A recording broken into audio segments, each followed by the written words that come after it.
नमस्कार दोस्तों, आज की तारीख है 27 अगस्त और आज का दिन है शुक्रवार का। शुक्रवार को हम लोग यूपी या अदर कोई टॉपिक लेते हैं। तो आज एक एनवायरनमेंट का टॉपिक है, या आप ऐसे ही कह सकते हैं जनरल अवेयरनेस का भी टॉपिक हो सकता है। और ये टॉपिक है भूमंडलीय तापन और उसके प्रभाव का। भूमंडलीय तापन के बारे में और उसका प्रभाव किन किन क्षेत्रों में पड़ता है उसके बारे में, उससे रिलेटेड प्रश्नों को डिस्कस करेंगे। 20 प्रश्न ये होंगे, 10 प्रश्न आज के करंट अफेयर पर होंगे। चलिए शुरू करते हैं। पहला ही प्रश्न आपको थोड़ा सा अटपटा लगेगा कि ओलिव रिडले कछुओं की प्रजाति है। सबसे पहले आप ये चेक करिए क्या ओलिव रिडले कछुए हैं। तो ये बिल्कुल सरल सी बात है, हाँ है। और कछुए की प्रजाति ओलिव रिडले गुजरात के तटीय क्षेत्रों में पाई जाती है। अब यहाँ पर दूसरा जो स्टेटमेंट दिया हुआ है, अब यहाँ पर आप थोड़ा सा डाउटफुल हो सकते हैं कि उड़ीसा में मैंने पढ़ा था, लेकिन उड़ीसा के अलावा क्या हो सकता है ये गुजरात में भी पाई जाती हो। एग्जामिनेशन हॉल में ऐसे कंफ्यूजन होते हैं, लेकिन अगर आपने पढ़ा था तो वो गलत नहीं होगा। आपने अगर पढ़ रखा है कि ये भितरकणिका अभ्यारण्य में, भितरकणिका अभ्यारण्य कहाँ पाया जाता है, ये पाया जाता है उड़ीसा में। तो भितरकणिका अभ्यारण्य में ये पाई जाती है। तो अगर आपको ये पता है तो ये सही है। तो पहला सही है, दूसरा गलत है। ठीक है।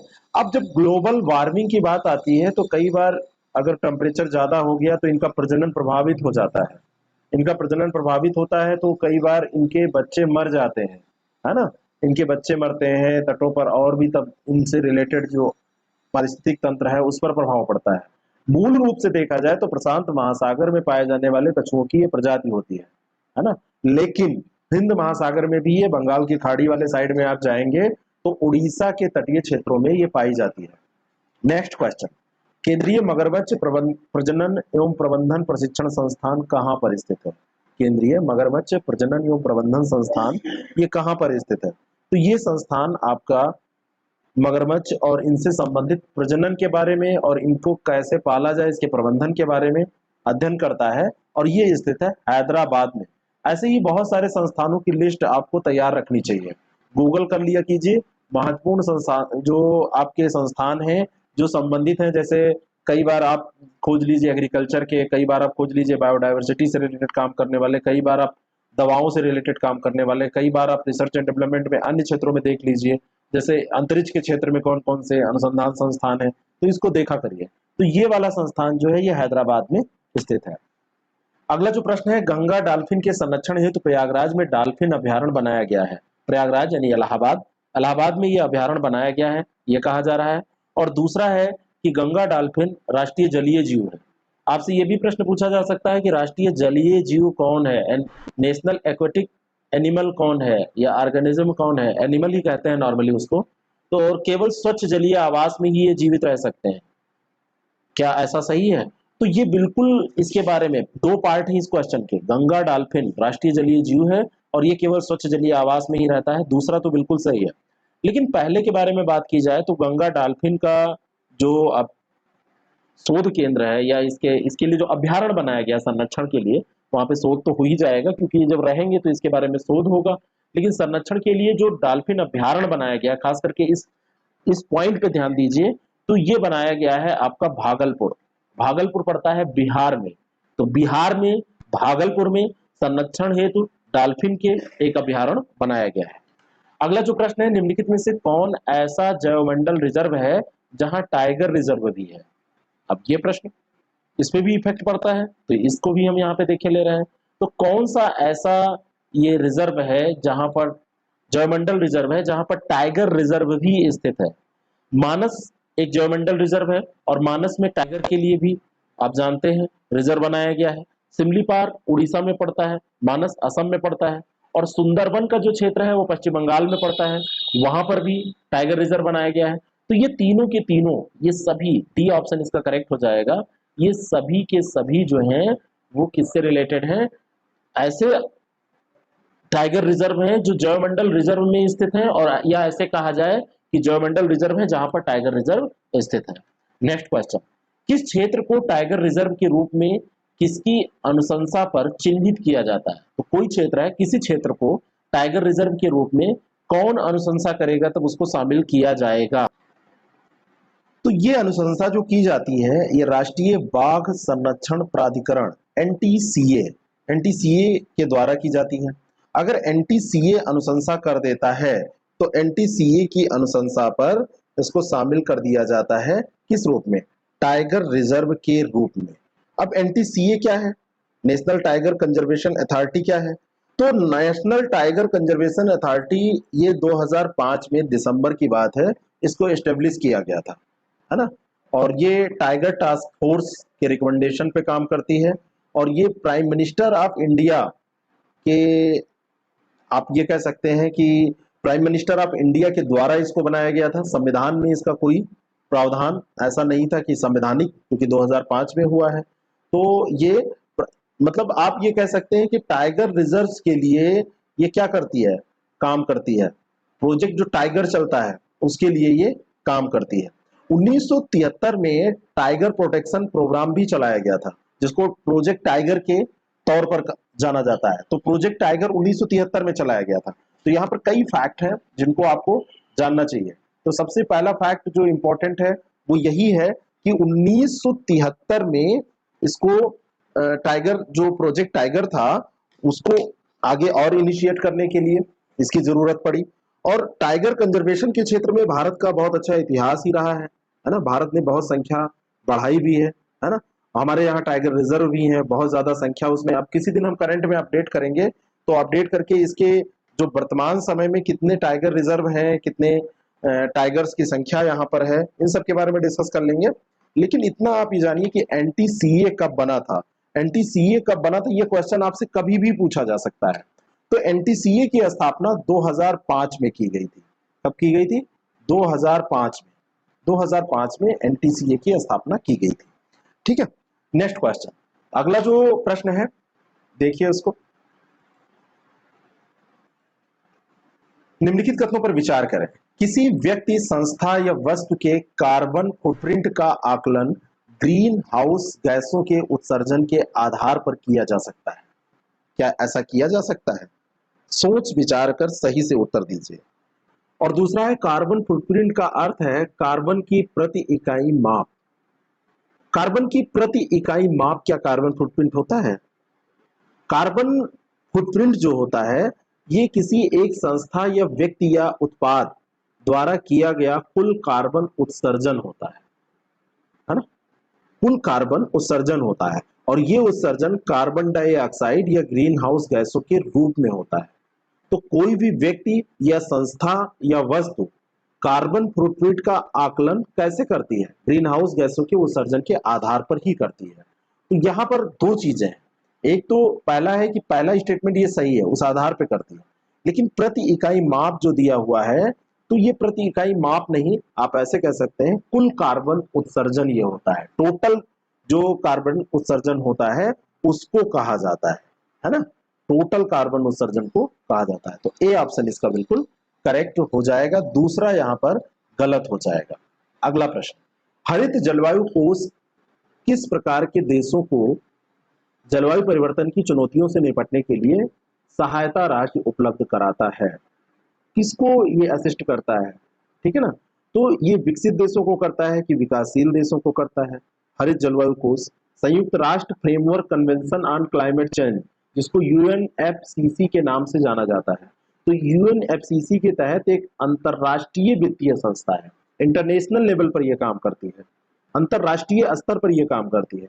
और इसका काम है कि जो विकासशील देश हैं, विकासशील देश अपने विकास को करने के क्रम में बहुत बार उत्सर्जन ज्यादा करते हैं। तो उत्सर्जन अगर ज्यादा करते हैं ऐसी गैसों का, तो जलवायु कोष जो ये बनाया गया है इसके तहत उनको हेल्प की जाती है कि उनका जो ये उत्सर्जन है, उनकी जो जलवायु परिवर्तन संबंधी चुनौतियां हैं इसके कारण से उत्पन्न हुई हैं, तो उनमें सहायता मिल सके। बात समझ में आ रही है? तो इसका सही उत्तर हो जाएगा विकासशील देशों के लिए। तो 2009 में कोपेनहेगन में संयुक्त राष्ट्र जलवायु परिवर्तन सम्मेलन हुआ था, और उसी में इसके गठन का प्रस्ताव रखा गया। और ये जो GCF है, ये यूएनएफसीसी के तहत ही 2011 में जब डरबन में सम्मेलन हुआ तो उसमें इसको स्वीकार कर लिया गया, और ये विकासशील देशों को हेल्प करने के लिए ये बनाया गया था। तो उसको ये असिस्ट करता है, हेल्प करता है। कार्बन टैक्स जीवाश्म ईंधनों के दहन से उत्सर्जित हरित गृह गैसों पर लगाया गया एक टैक्स है। और दूसरा है कि कार्बन टैक्स एक शुल्क के रूप में हरित गृह गैसों के प्रत्येक टन के उत्सर्जन पर लगता है। कार्बन टैक्स है क्या? कार्बन टैक्स के बारे में पहले समझिए। कार्बन टैक्स जीवाश्म ईंधन जो जितना भी दहन करके हम जिसका इस्तेमाल करते हैं, जैसे आपका पेट्रोलियम है, डीजल है, मतलब पेट्रोलियम में सारे ही आ जाएंगे, कोयला है, इस तरीके की जो जीवाश्म ईंधन है, उनके दहन से, यानी कि इन ईंधनों के दहन से जो हरित गृह गैस निकलती हैं, तो उनके बदले में जो टैक्स लगाया जाता है उसको कार्बन टैक्स कहते हैं। तो ये पहला स्टेटमेंट तो सही है। और कार्बन टैक्स जो है, ये शुल्क जो है, ये हरित गैसों के प्रत्येक टन के उत्सर्जन पर लगता है। कुछ यूनिट होगी ना इसकी, तो इसके प्रति टन पर लगा दिया जाता है कि जितना उत्सर्जन होगा उसी के हिसाब से ये वसूल किया जाएगा। ठीक है, तो ये आपको ध्यान में रखना है, कार्बन टैक्स है क्या और इसको कैसे लगाया जाता है। ठीक है, तो ये दोनों चीजें इंपॉर्टेंट है, चार्ज कैसे किया जाता है इसको। अगला जो प्रश्न है, कार्बन क्रेडिट, कार्बन का व्यापार करना है, यानी कि कार्बन क्रेडिट जो है ये कार्बन का व्यापार है। और दूसरा है, कार्बन क्रेडिट धारक को 1 टन कार्बन डाइऑक्साइड या इसके वैश्विक तापन क्षमता के बराबर अन्य हरितगृह गैसों के उत्सर्जन का अधिकार देता है। मान लीजिए कि आपने एक कार्बन क्रेडिट प्राप्त कर ली, तो कार्बन क्रेडिट आपके पास है, तो वैश्विक तापन क्षमता जो 1 टन कार्बन डाइऑक्साइड की है, जितना 1 टन कार्बन डाइऑक्साइड उत्सर्जित होता, जितनी आप किसी भी कारण से उत्सर्जित करते, चाहे वो उद्योग लगा के या बिजली बना के, जैसे भी करते, तो अगर ये आप प्राप्त कर लेते हैं तो हरित गृह गैस इसके इक्वली आप उत्सर्जित करते हैं तो आप पर कार्रवाई नहीं की जाएगी, क्योंकि आपने उसका भुगतान किया है। अब एक रूप में देखा जाए तो ये एनवायरमेंट की दृष्टि से कोई बहुत बड़ी चीज नहीं है, लेकिन वैसे देखा जाए तो थोड़ा सा दबाव तो है ही है कि खरीदना पड़ेगा, पेमेंट करना पड़ेगा। और कार्बन क्रेडिट होता क्या है? ये व्यापार योग्य और प्रमाण पत्र, या आप कह सकते हैं कि एक आज्ञा पत्र है, जो धारक को क्या करता है, 1 टन कार्बन डाइऑक्साइड या इसके वैश्विक तापन क्षमता के बराबर अन्य हरित गैसों के उत्सर्जन का अधिकार दे देता है। कार्बन भी आप उत्सर्जित कर सकते हैं। तो कार्बन क्रेडिट कोई व्यापार करना नहीं है, आप ये समझ सकते हैं कि ये एक प्रमाण पत्र होता है। कोई इसका व्यापार ऐसे नहीं होता है खुलेआम कि कोई एक एजेंसी आएगी और बहुत सारी कंपनियां होंगी जो ऐसा व्यापार करने लगेंगी। ठीक है, लेकिन ये अगर आप खरीद लेते हैं, परचेज कर लेते हैं, इसका पेमेंट कर देते हैं, तो 1 टन कार्बन डाइऑक्साइड या अन्य हरित गैसों का उत्सर्जन आप कर सकते हैं। अगला जो प्रश्न है, समताप मंडल के अतिरिक्त क्षोभ मंडल में भी ओजोन पाई जाती है। पहला स्टेटमेंट आप ध्यान से पढ़िए, समताप मंडल ओजोन के लिए जाना जाता है, ये तो बचपन से आपने पढ़ा है। अब दूसरा इसमें एक पॉइंट ये जुड़ गया है कि क्षोभ मंडल में भी ओजोन पाई जाती है। तो ऐसा तो कोई गैस है नहीं कि बिल्कुल उसके सीमा के बाद इधर ना पाई जाए, क्षोभ सीमा के बाद जो क्षोभ सीमा मतलब आप ऊपर जाएंगे समताप मंडल से दूसरे मंडल में वो नहीं आएगी, तो ऐसा नहीं है, वो क्षोभ सीमा को भी क्रॉस कर सकती है, आ सकती है क्षोभ मंडल में, और क्षोभ मंडल की ओजोन अच्छी कहलाती है। अब यहाँ पर थोड़ा सा अगर दोनों स्टेटमेंट आप पढ़ेंगे तो उत्तर तो आपको वैसे मिल जाएगा कि पहला सही है। अब क्षोभ मंडल की ओजोन अच्छी नहीं, क्षोभ मंडल में अगर जैसे वैसे ओजोन समताप मंडल में पाई जा रही है तो पराबैंगनी किरणों से हमारी रक्षा कर रही है ना, और ये हानिकारक चीजों को रोक ले रही है, हानिकारक चीजें हमारे ऊपर इफेक्ट नहीं डाल पा रही हैं पराबैंगनी किरणें जो हैं। लेकिन अगर ये यहाँ पर पाई जाती है तो ये अच्छी नहीं कहलाती है, ये बैड ओजोन कहलाती है ना, क्योंकि यहाँ पर ये स्मॉग का निर्माण कर देगी, ये यहाँ पर वायु को प्रदूषित कर देगी। तो इससे क्या होगा, इससे होगा ये कि मनुष्य का जो स्वास्थ्य है वो प्रभावित हो जाएगा। तो ये दूसरा गलत है, पहला सही है, ए ऑप्शन इसका बिल्कुल करेक्ट हो जाएगा। क्या सही है? A option. ठीक है, तो इसको बैड ओजोन कहते हैं जो क्षोभ मंडल में पाई जाती है। स्थान का बड़ा प्रभाव पड़ता है, किस स्थान पे आप क्या कर रहे हैं। मान लीजिए कि आप भंडारा कर रहे हैं और एक ऐसी गली है जो बदनाम है पहले से, तो आप लोगों को कितना भी समझाएंगे, लोग कहेंगे कि उद्देश्य दूसरा रहा होगा और भंडारा तो बहाना है। और आप कहीं मंदिर पे बैठ के, कई बार लोग चिल्म भी मारते हैं तो कहते हैं बड़ा भक्त आदमी है, भोले की भक्ति कर रहा है ना। अब ऐसा करने मत लगिएगा, लेकिन स्थान का प्रभाव तो पड़ता ही है। अगला प्रश्न है, विश्व ओजोन संरक्षण दिवस 16 अगस्त को मनाया जाता है और मॉन्ट्रियल प्रोटोकॉल ओजोन परत संरक्षण से संबंधित है। पहला स्टेटमेंट और दूसरा स्टेटमेंट, पहला तो आप बिल्कुल बेसिकली जानते हैं 16 सितंबर को मनाया जाता है, दूसरा है मॉन्ट्रियल प्रोटोकॉल ओजोन संरक्षण से संबंधित है। ठीक है, तो दूसरा यहां पर सही हो गया। अब मॉन्ट्रियल प्रोटोकॉल है क्या? 1987 की बात है, मॉन्ट्रियल प्रोटोकॉल के बारे में कुछ बातें शुरू हुई, इसको इनिशिएट किया गया और 89 में ये प्रभावी हो गया। 87 से 89 के बीच में इसका पूरा काम हो गया था। ओजोन परत के संरक्षण से ये रिलेटेड है, यानी कि ओजोन जो परत है अगर वो नष्ट हो गई तो ये एक वैश्विक चिंता का कारण है। तो इसमें ऐसे उपाय करना जैसे कार्बन डाइऑक्साइड के उत्सर्जन में कमी करना, है ना, और तो इसके लिए हमको करना क्या पड़ेगा, जैसे सीएफसी का उत्सर्जन ना हो पाए इसके लिए करना क्या पड़ेगा, एयर कंडीशन का कम उपयोग करें, कम टेम्परेचर पे जो बहुत माइनस बिल्कुल मतलब बहुत कम पे चलाते हैं तो थोड़ा सा प्लस में हम ले जाएं। ठीक है, 16 सितंबर को ये ओजोन दिवस मनाया जाता है। ठीक है, 16 सितंबर को ओजोन परत के संरक्षण के लिए अंतर्राष्ट्रीय स्तर पर यह दिवस मनाया जाता है। तो दूसरा यहाँ पर सही है। और संयुक्त राष्ट्र महासभा ने 19 दिसंबर 1994 को इस डेट के बारे में यानी कि 16 सितंबर के बारे में ऐलान किया था कि इसको मनाया जाएगा। ओजोन परत के क्षरण हेतु जिम्मेदार रसायन कौन कौन से हैं? तो ओजोन परत के क्षरण के लिए आप normally carbon tetrachloride, methyl bromide, methyl chloroform, इन सब का नाम अगर नहीं सुने हैं तो याद कर लीजिए। जैसे ओजोन परत क्षरण के लिए कई चीजें जिम्मेदार हैं, हाइलोन्स भी जिम्मेदार हैं, मिथाइल क्लोरोफॉर्म जिम्मेदार है, मिथाइल ब्रोमाइड जिम्मेदार है, कार्बन टेट्राक्लोराइड जिम्मेदार है। तो ये सभी ओजोन क्षरण के लिए जिम्मेदार है। ठीक है, ओजोन परत के क्षरण के लिए। तो ये सारे के सारे तत्व आप याद रखिएगा।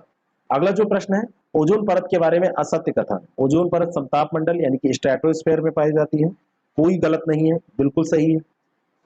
यह सूर्य से आने वाली हानिकारक पराबैंगनी यानी अल्ट्रावायलेट किरणों को अवशोषित करती है। अगर अल्ट्रावायलेट किरणें यहाँ पर आ जाएं तो हमारी त्वचा को कैंसर से पीड़ित कर सकती हैं, हमारी त्वचा प्रभावित हो जाएगी, अन्य गंभीर बीमारियां भी हो सकती हैं। और क्लोरोफ्लोरोकार्बन ओजोन परत के क्षरण के लिए उत्तरदायी गैस नहीं है। क्यों नहीं उत्तरदायी है? ये तो बिल्कुल गलत लिखा हुआ है, तो यही इसका असत्य कथन हो जाएगा। ठीक है, अब ओजोन परत जो समताप मंडल में पाई जाती है वहां भी आपसे ऊंचाई पूछी जाती है, 22 किलोमीटर भी दे दिया जाता है कई बार आपसे 15 से 30 किलोमीटर की ऊंचाई बताई जाती है। तो ये दोनों याद रखिएगा, 22-24 किलोमीटर भी देके आपसे पूछा जा सकता है। सूर्य से आने वाली जो भी अल्ट्रावायलेट किरण है उनको अवशोषित कर लेती है और उससे केवल मनुष्य ही नहीं, जीव समुदाय अन्य भी सुरक्षित होते हैं, लेकिन मनुष्य सबसे इंपॉर्टेंट है। तो कहा जाता है मानवों को त्वचा कैंसर और अन्य उनकी जो गंभीर डिजीज है उनसे बचाने का काम ये करता है। ठीक है, और क्लोरोफ्लोरोकार्बन जो कि आप जैसे कोई भी शीतलक यूज करते हैं, एयर कंडीशन आप चलाते हैं तो उसमें सीएफसी का उपयोग होता है, तो वो सर्जन नुकसानदायक होता है। जर्मनी व पश्चिम यूरोप में जंगलों का नष्ट होने का कारण अम्ल वर्षा है, पहला स्टेटमेंट। और दूसरा यह है कि अम्ल वर्षा से संगमरमर की इमारतों पर कोई प्रभाव नहीं पड़ता क्योंकि संगमरमर की इमारतें बड़ी मजबूत होती हैं। जर्मनी और पश्चिमी यूरोप में पूरे जंगल नष्ट हो गए, है ना, अम्लीय वर्षा के कारण। रासायनिक तत्व इसमें जो अम्लीय वर्षा में होते हैं, इन तत्वों मतलब जिसमें आप कह सकते हैं कि इतनी एक निगेटिव शक्ति है, एक निगेटिव पावर है कि वो अम्लीय तौर पर संगमरमर को भी नष्ट कर देते हैं, वनस्पतियों को नष्ट कर देते हैं, जंगल खत्म हो जाते हैं पूरे। तो पहला स्टेटमेंट सही है लेकिन दूसरा यहां पर गलत हो जाएगा। ठीक है, वायुमंडल में सल्फर डाइऑक्साइड, नाइट्रोजन के ऑक्साइड और आप कह सकते हैं कि क्लोरीन, फ्लोरीन, ये सब पदार्थ पाए जाते हैं और ये जब मिलते हैं तो इन्हीं के कारण वर्षा में अम्लीयता बढ़ जाती है। और वर्षा जब अम्लीय होगी तो वो किसी भी दृष्टि से फ्लोरा और फाउना के लिए सही नहीं है। पेड़ पौधों की वृद्धि में गिरावट आ जाएगी, जलीय प्राणियों की मृत्यु हो जाएगी। ये है ग्लोबल वार्मिंग का प्रभाव। तांबा और सीसा जैसे घातक तत्व जो हैं उन तत्वों में समस्या हो जाएगी, पानी में वो आ जाएंगे, मनुष्य के शरीर में जाएंगे, शरीर में जब जाएंगे तो बहुत सारी व्याधियां उत्पन्न करेंगे, जंगल पूरे नष्ट हो जाएंगे। ठीक है, अगला जो प्रश्न है, ग्लोबल वार्मिंग के कारण घटित हो सकता है क्या? समुद्र तल में वृद्धि। अगर ग्लोबल वार्मिंग होगी, टेम्परेचर वैश्विक तापमान बढ़ जाएगा तो बर्फ पिघलेगी, बर्फ पिघल के समुद्र स्थल में प्रवेश करेगी तो समुद्र तल जो है, सी लेवल जो है वो इंक्रीज कर जाएगा, राइज कर जाएगा, ग्लेशियर पिघलेंगे, इसी कारण से ऐसा होगा। और वर्षा के प्रारूप में भी परिवर्तन होगा, इसमें कोई दो राय नहीं है। तो ग्लोबल वार्मिंग से ये सभी चीजें हो जाती हैं, सारी चीजें, है ना। कार्बन डाइऑक्साइड में वृद्धि अगर हो रही है लगातार, उसको कंट्रोल नहीं किया गया तो ये सब चीजें और तेजी से देखने को आपको मिलेंगी। बहुत सारे द्वीपीय देश जो हैं वो अस्तित्व के लिए संघर्ष कर रहे हैं। अगला जो प्रश्न है, विगत दशकों में पृथ्वी और वायुमंडल के तापमान में 17 डिग्री सेल्सियस की वृद्धि दर्ज की गई है, 17 डिग्री। और दूसरा है कि पृथ्वी और वायुमंडल के तापमान में हुई वृद्धि का कारण ग्रीन हाउस गैस व पर्यावरण प्रदूषण को माना जाता है। अब ये दो स्टेटमेंट है ना, दो स्टेटमेंट ये हैं। और यहाँ पर ये 17 डिग्री की वृद्धि है कि 1.7 डिग्री होगा, ये थोड़ा सा ध्यान देखिए। ग्रीन हाउस गैसों के कारण ये जो अप्रत्याशित वृद्धि हुई है तो दशकों में 1.7 डिग्री होना चाहिए। 17 डिग्री सेल्सियस वृद्धि, 17 डिग्री सेल्सियस की वृद्धि।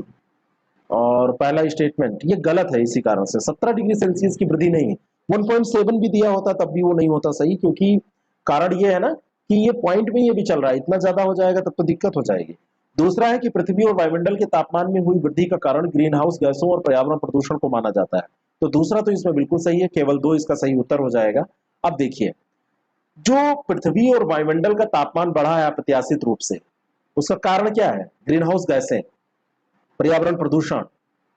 ग्लोबल स्तर पर जो तापमान बढ़ रहा है वो इन कारणों से बढ़ रहा है, और इसी को ग्लोबल वार्मिंग हम कह देते हैं, है ना। और अगर ऐसी वृद्धि होगी तो विगत 100 वर्षों में हमने देखा है लगभग 0.8 डिग्री सेल्सियस की, जिसमें से 0.6 डिग्री सेल्सियस की बढ़ोतरी विगत 3 दशकों में हुई है। 17 डिग्री तो बहुत ज्यादा हो गया, 1.7 भी नहीं होगा वहां से। तो इतना ज्यादा अगर वृद्धि ऐसे होती रही तो वो सारे प्रभाव जो अभी आपने पढ़ा है, जल स्तर में वृद्धि हो जाना, है ना, ग्लेशियरों का पिघल जाना, मौसम चक्र का प्रभावित हो जाना, वर्षा की मात्रा का प्रभावित हो जाना, उसके वितरण का प्रभावित हो जाना, फसलों का जो चक्र है वो प्रभावित हो जाना, ये सब कुछ होगा। ठीक है। 1850 की तुलना में 21वीं सदी के अंत तक पृथ्वी का तापमान 1.5 डिग्री सेल्सियस बढ़ जाने की उम्मीद है अगर ऐसा ही चलता रहा। वैसे प्रयास तो जारी है वैश्विक स्तर पर। निम्नलिखित में से किस गैस का उत्सर्जन प्राकृतिक तथा मानवजनित दोनों रूपों में होता है? कौन सी ऐसी गैस है?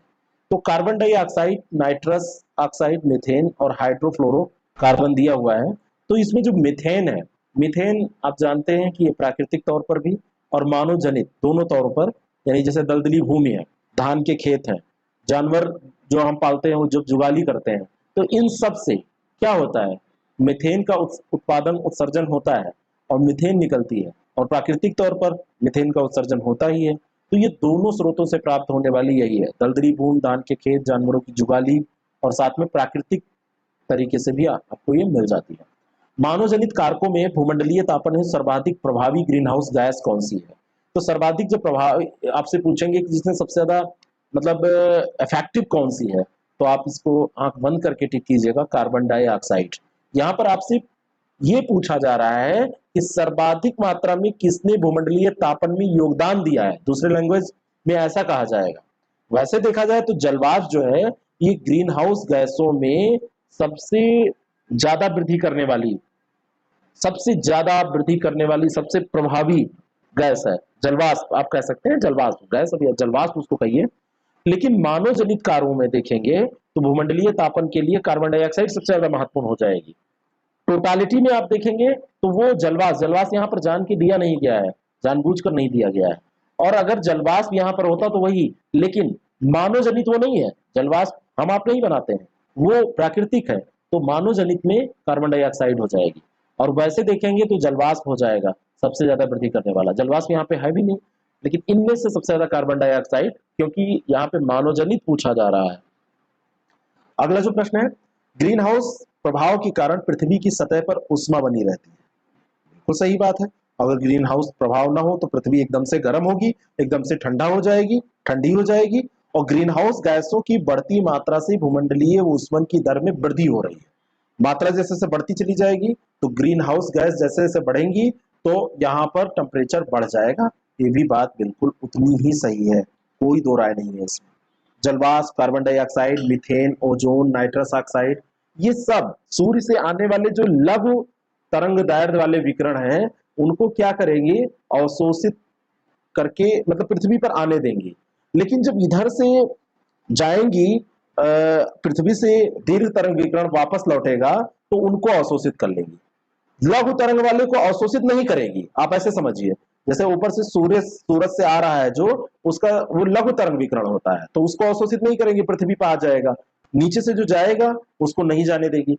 अब यहाँ पर एक उष्मा प्रभाव उत्पन्न होगा, है ना, कंबल की तरह ये काम करेंगे, ऐसा पढ़ा है ना आपने।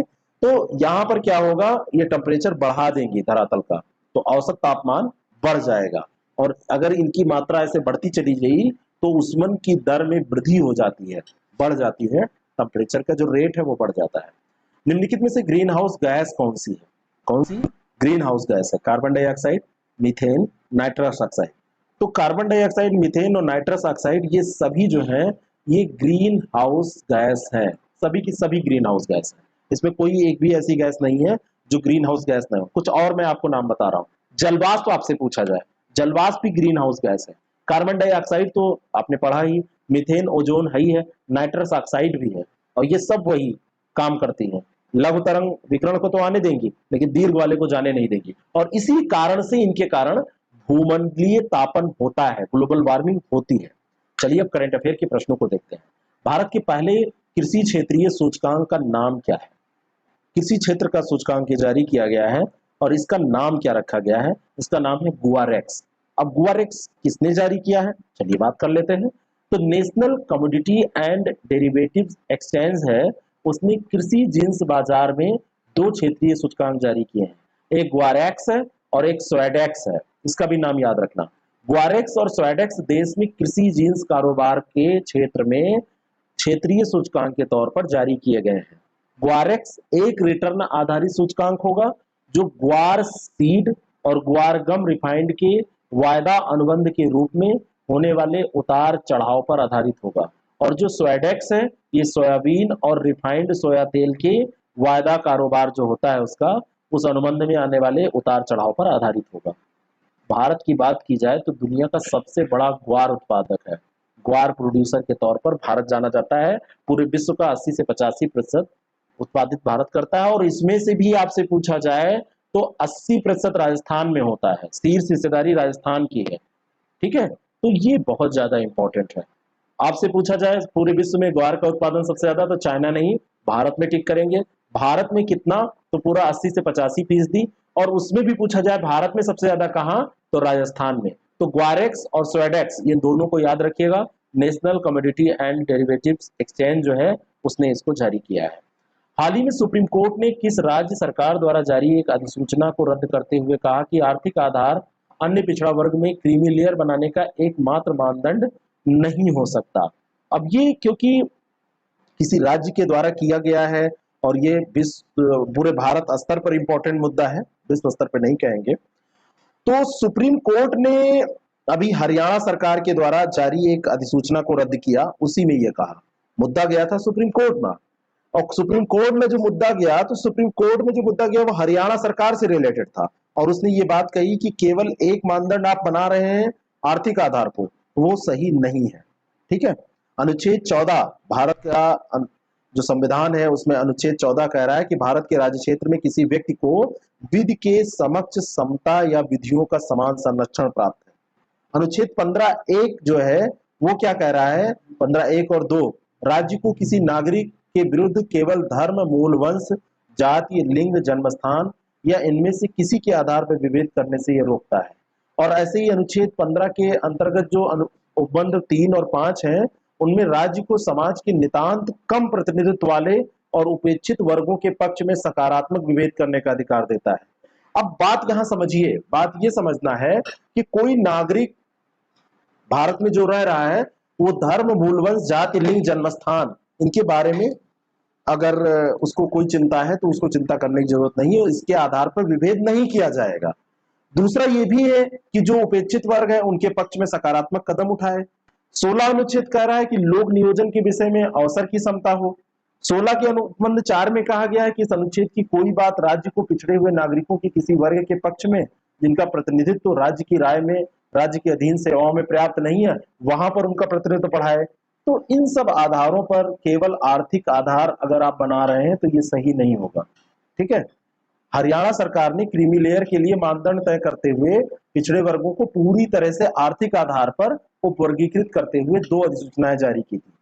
और लेकिन इसमें हरियाणा सरकार द्वारा जो अधिसूचनाएं जारी की गई, उसमें क्रीमी लेयर की पहचान करके इंदिरा साहनी मामले के दिए गए फैसले में घोषित कानून का उल्लंघन माना शीर्ष अदालत ने, सुप्रीम कोर्ट ने, और उल्लंघन मान के इसको निरस्त कर दिया। तो यहां पर आपसे एक प्रश्न पूछा जाएगा कि इंदिरा साहनी मामला किससे रिलेटेड है, तो ये भी आप जान लीजिए।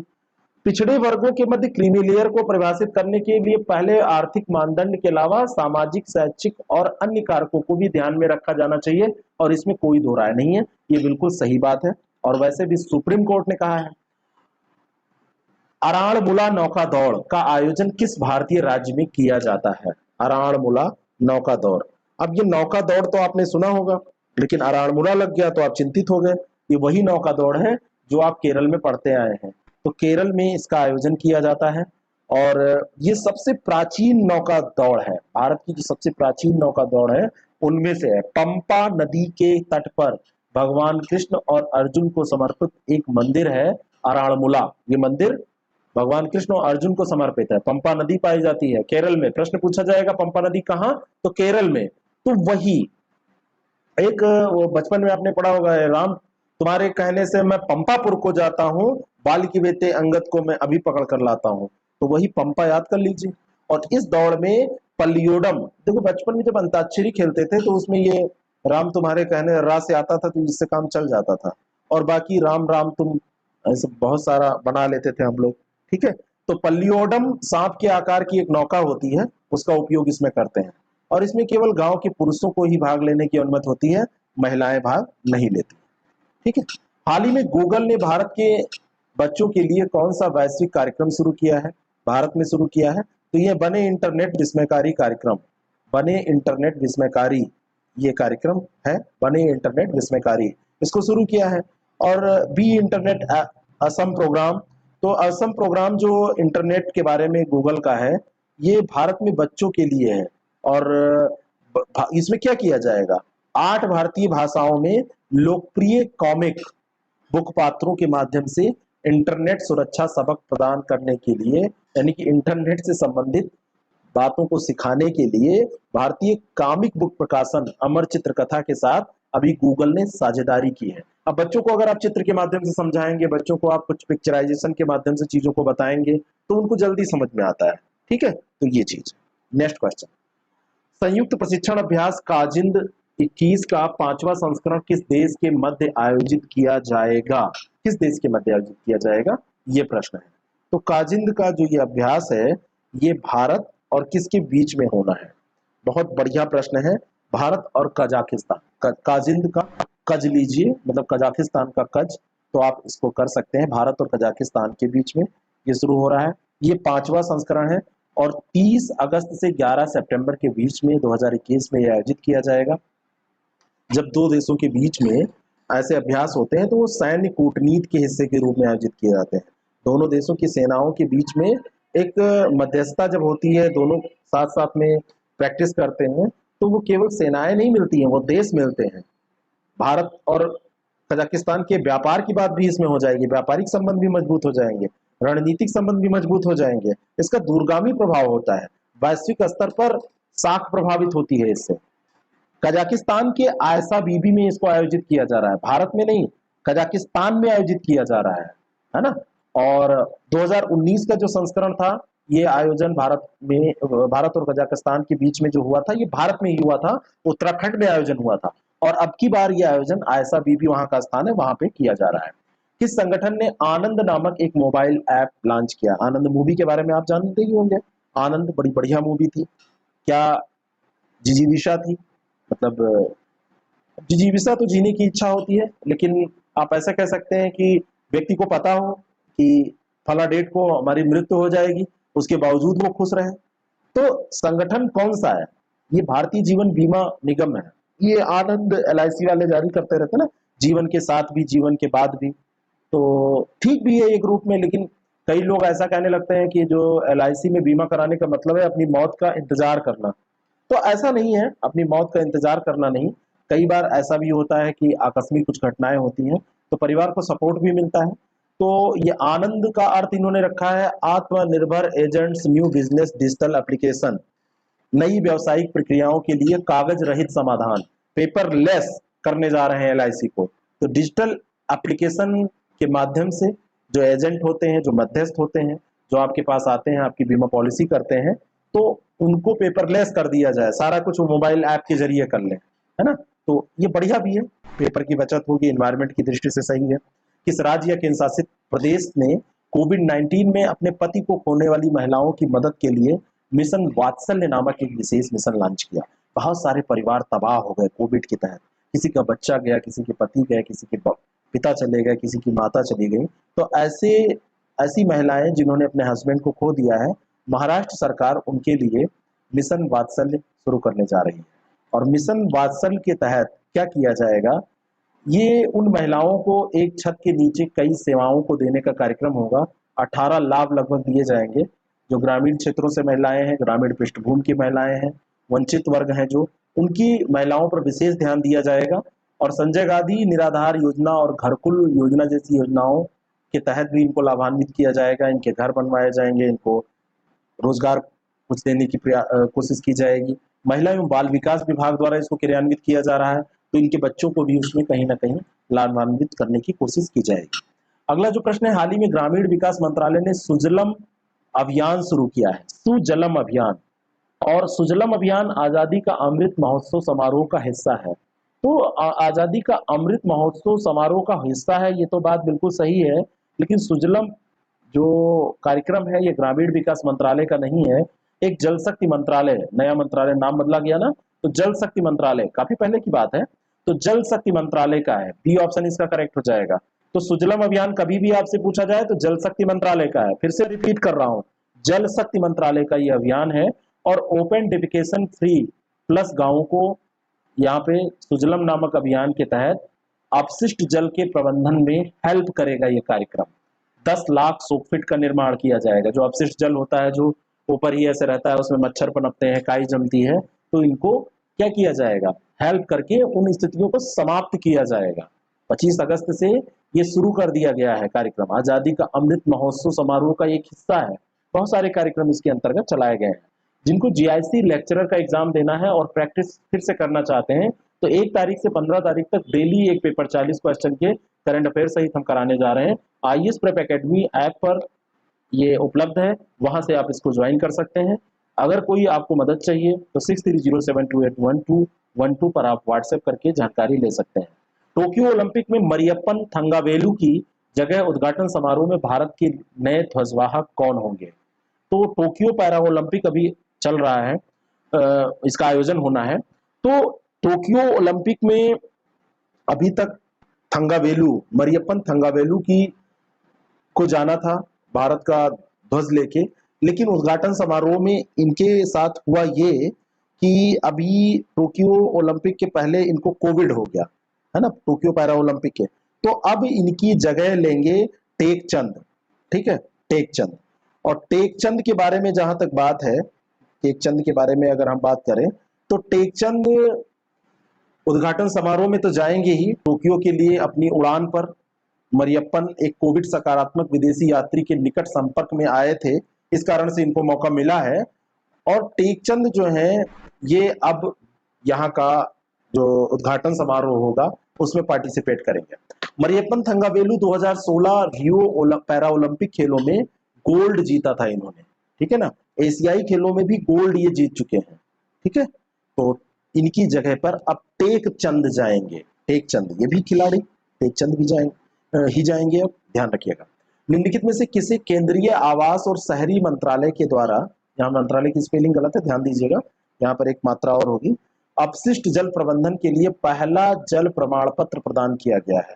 किसने किया है? केंद्रीय आवास और शहरी मंत्रालय ने किया है, और ये दिया है दिल्ली नगर परिषद को। केजरीवाल जी की गवर्नमेंट है वहां पर, तो उसको ये प्रदान किया गया है, ध्यान रखना। और जल प्रमाण पत्र जो है ये NDMC ने जो अपशिष्ट जल का उपचार किया, सार्वजनिक और सामुदायिक शौचालय, व्यवसायिक क्षेत्र में सीवेज, इन सब की जो व्यवस्था की, मशीनीकृत उपकरण का उपयोग किया, इस कारण से ये किया जा रहा है। और स्वच्छ भारत मिशन अभियान का प्रारंभ देखा जाए तो 2014 में हुआ था। और स्वच्छता और स्वास्थ्य ये किसके विषय है? ये राज्य सूची के विषय है। सेंट्रल गवर्नमेंट इसमें चलाती है स्कीम, लेकिन ये राज्य सूची के विषय है। और स्वच्छ भारत मिशन के 6 घटक हैं, इनको भी हमको देख लेना चाहिए। व्यक्तिगत घरेलू शौचालय, सामुदायिक शौचालय, सार्वजनिक शौचालय, नगर पालिका ठोस अपशिष्ट प्रबंधन, सार्वजनिक जागरूकता, क्षमता निर्माण और सतत विकास लक्ष्य, मतलब ये 6 इसके घटक हैं। और सतत विकास लक्ष्य 2030 का लक्ष्य क्रमांक 6 स्वच्छता से संबंधित है, ये भी आपको ध्यान रखना है। जो उसमें 15 लक्ष्य रखे गए हैं, तो उसमें से 6 जो है, छठा नंबर का जो लक्ष्य है, ये इसी से रिलेटेड है, स्वच्छता से संबंधित। और भारत स्वच्छता की प्रगति के लिए प्रयासरत है, जिससे स्वच्छ भारत और बेहतर भारत का निर्माण हो सके। तो स्वच्छ भारत मिशन के 6 घटक कौन कौन से हैं, रिवाइज करिए। व्यक्तिगत घरेलू शौचालय, सामुदायिक शौचालय, सार्वजनिक शौचालय, नगर पालिका ठोस अपशिष्ट प्रबंधन, सार्वजनिक जागरूकता और क्षमता निर्माण। ये आपसे पूछे जा सकते हैं पीसीएस के एग्जाम में। Thank you so much. कल फिर मिलेंगे डेली 30 के साथ। जिन लोगों को इसका पीडीएफ भी चाहिए, डेली टेस्ट भी चाहिए, वो आईएएस प्रेप एकेडमी के एप्लीकेशन पे जाके 109 का सब्सक्रिप्शन ले सकते हैं।